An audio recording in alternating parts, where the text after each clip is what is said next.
ચાલો આજે પૃથ્વીના એક એવા ખાસ ભૂમિ સ્વરૂપ વિશે વાત કરીએ જે પર્વતો અને મેદાનો વચ્ચેની એક અનોખી કડી જેવું છે.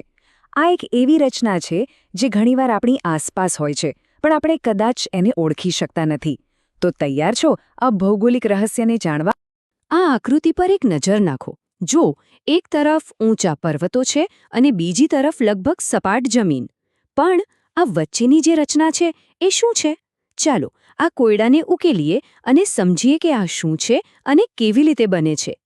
તો આ જે અનોખું ભૂમિ સ્વરૂપ છે ને, એને ભૂગોળની ભાષામાં કહેવાય છે પર્વત પ્રાંતીય ઉચ્ચ પ્રદેશ.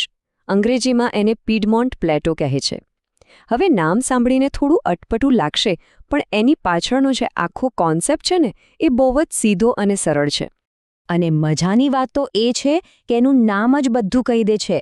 પીડમોન્ટ શબ્દનો અર્થ થાય છે પર્વતનો પગ, અથવા તો એમ કહો કે પર્વતની તળેટી.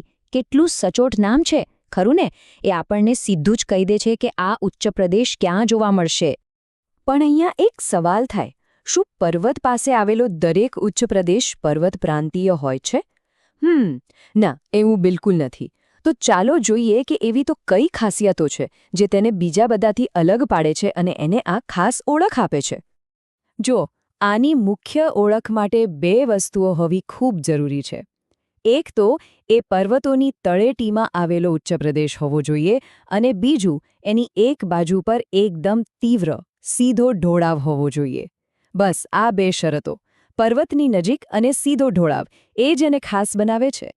તો આને એકદમ સરળ રીતે યાદ રાખી લઈએ. પહેલી વાત, તે હંમેશા કોઈ ઊંચી પર્વતમાળાની એકદમ પાસે, એની છાયામાં જ હશે. અને બીજી વાત, એની કોઈ એક બાજુનો ઢાળ એકદમ સીધો હશે, જાણે કોઈએ છરીથી કાપી નાખ્યો હોય. આ બે ચાવીરૂપ બાબતો જ એને બીજા ઉચ્ચ પ્રદેશોથી તરત જ અલગ પાડે છે. ચાલો હવે પહેલી આકૃતિ પર પાછા જઈએ. હવે જોજો, બધું કેવું સ્પષ્ટ થઈ જશે.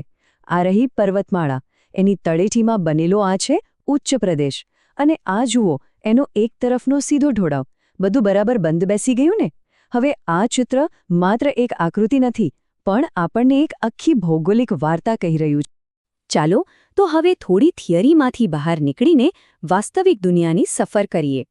આ અનોખા ઉચ્ચ પ્રદેશો આપણી પૃથ્વી પર ખરેખર ક્યાં આવેલા છે? શું તે કોઈ એક જ જગ્યાએ જોવા મળે છે કે પછી આખી દુનિયામાં ફેલાયેલા છે? જો દુનિયાના નકશા પર નજર કરીએ તો દક્ષિણ અમેરિકામાં એન્ડીઝ પર્વતમાળા પાસે આવેલો પેટાગોનિયાનો ઉચ્ચ પ્રદેશ છે. યુનાઇટેડ સ્ટેટ્સમાં તો એના નામ પરથી જ પીડમોન્ટ ઉચ્ચ પ્રદેશ છે. અને હા, આપણા ભારતમાં પણ વિંધ્ય પર્વતમાળા પાસે આવેલો માળવાનો ઉચ્ચ પ્રદેશ આનું જ એક ઉત્તમ ઉદાહરણ છે. એટલે આ ઉદાહરણો પરથી એક વાત પાક્કી છે કે આ કોઈ એક પ્રદેશની ખાસિયત નથી, પણ આખી દુનિયામાં જોવા મળતી એક ભૌગોલિક ઘટના છે. પૃથ્વી પર જ્યાં પણ મોટી અને શક્તિશાળી પર્વતમાળાઓ છે, ત્યાં આવા ઉચ્ચ પ્રદેશો બનવાની પૂરી શક્યતા રહેલી છે.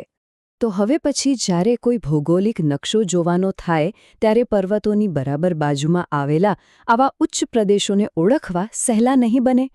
કારણ કે હવે આ કોઈ રહસ્ય નથી રહ્યું, પણ એક જાણીતી ઓળખ બની ગઈ છે. અને આ આખા વિશ્લેષણનો સાર જો એક જ વાક્યમાં કહેવો હોય તો એ છે, પર્વત પ્રાંતીય ઉચ્ચ પ્રદેશ એ પર્વત અને મેદાન વચ્ચેનો એક કુદરતી જીવંત પુલ છે. એ બે તદ્દન અલગ દુનિયાને એકબીજા સાથે જોડે છે. ખરેખર વિચારવા જેવી વાત છે, નહીં?